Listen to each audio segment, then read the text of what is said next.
Tesla vient de faire un nouvel ATH, donc hier, le 17 décembre 2025. Comment maintenant va se comporter le prix, du moins l'action, dans les prochains jours, prochaines semaines ou dans les prochains mois? On va analyser ça de suite. Alors, déjà, il faut savoir que quand le prix va chercher donc un nouvel ATH ou un plus haut historique, un plus haut mensuel ou un plus bas mensuel, généralement il peut y avoir donc un rejet ou du moins une continuation.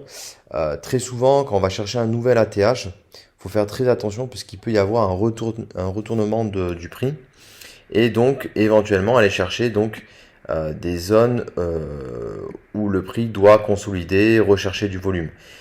Là, en l'occurrence, il y a un fair value gap en weekly ici, donc un déséquilibre. Donc c'est là où il y a les deux grosses bougies. Donc on va se mettre en weekly d'ailleurs.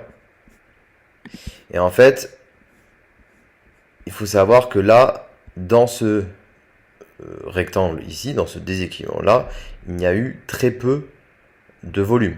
Donc là, on est revenu tester et reparti à la hausse. Cependant, il est très probable que le prix, alors on va le dessiner, hein. Donc là, ça a pris le plus haut historique. Il est très probable, alors hop, qu'on corrige et qu'on vienne combler à 100%, environ, ou 90%, hein, ça dépend, le déséquilibre en weekly et éventuellement repartir à la hausse. Voilà. Ça, c'est très probable, faut faire attention. Alors moi, précédemment, j'avais dessiné, je crois, sur une ancienne vidéo, ou du moins, d'après mes analyses, j'avais fait donc la flèche, justement, j'avais fait ça le 22 septembre 2025. Je m'étais préparé parce que là, on était sur un déséquilibre ici en daily. Donc consolidation, il faut faire attention parce que il peut y avoir un rejet avant l'ATH, c'est ce qui s'est passé. Donc là, il y a eu un equal high. Donc ça, l'ATH, il fallait, enfin, c'était sûr et certain qu'on allait le rechercher tôt ou tard.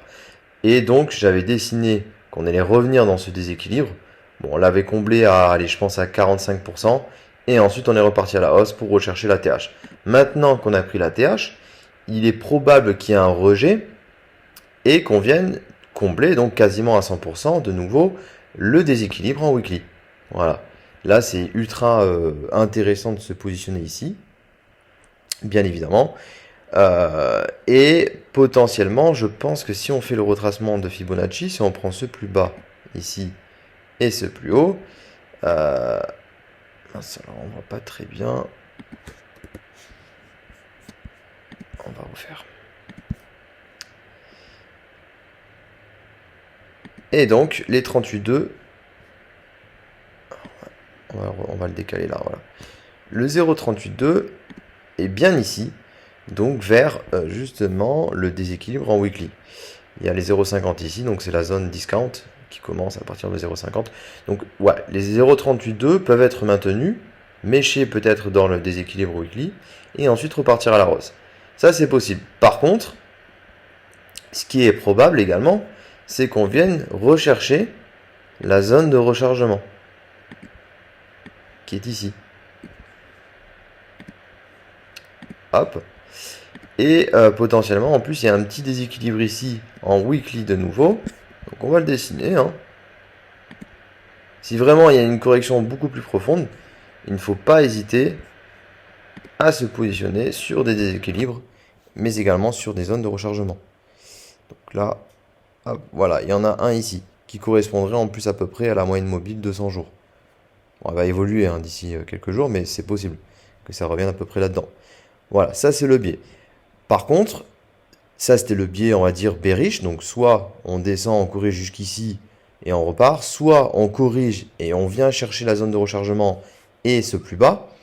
Potentiellement, on n'ira pas plus bas que avril 2025. Ça, c'est quasiment une certitude, puisque du coup, on a des creux ascendants à chaque fois. Tac, un plus bas ascendant, un plus bas ascendant, et prochainement, ça pourrait être ici. Il y a quand même une grosse probabilité que ça revienne là, hein, ou du moins ici. Donc ça, c'était le point bearish. Et le point bullish, c'est qu'on vienne s'installer directement sur le plus haut historique. Et donc chercher les 1,618, donc à 658 $.